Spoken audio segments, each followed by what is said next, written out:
अस्सलामुअलैकुम। तो ये गाड़ी का ब्रेक पैड है और ये ब्रेक पैड का काम गाड़ी के अंदर ब्रेक लगाने का होता है और इसके अंदर प्रॉब्लम आए तो ब्रेक भी नहीं लग सकती और बहुत बड़ा नुकसान हो सकता है।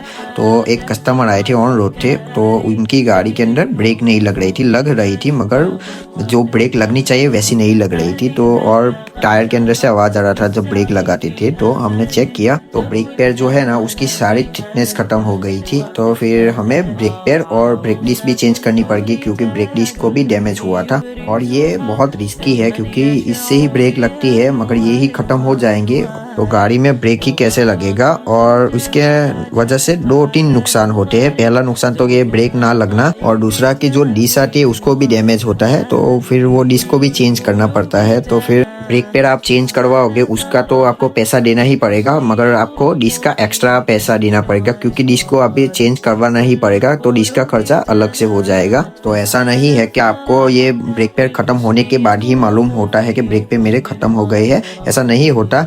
ये ब्रेक पैड के ऊपर क्या होता है कि ये देखो ये पतरी आती है तो वो ये ब्रेक डिस्क के साथ जब वो खत्म होने आते हैं तो वो वहाँ पे टच होती है। तो आपको ब्रेक जब लगाओगे तो आपको आवाज आएगा, वो ब्रेक के टायर के अंदर से आवाज आता है तो आपको मालूम हो जाएगा कि मेरे ब्रेक पैड खत्म होने आए हैं। आगे के टायर की बात कर रहा हूँ तो आपको मालूम हो जाएगा। और जो आप उस टाइम पे ही आप ब्रेक पैड चेंज करवा लेते हो तो आपका ब्रेक डिस्क का खर्चा बच जाएगा क्योंकि ब्रेक डिस्क को डैमेज नहीं होगा। जब वो आवाज आना स्टार्ट हो जाए तभी आप चेंज करवा लेना मैकेनिक को दिखा के। और ब्रेक पैड की कैपेसिटी 25 या 30 हज़ार आती है और मैक्स टू मैक्स 35 या 40 हज़ार जाता है।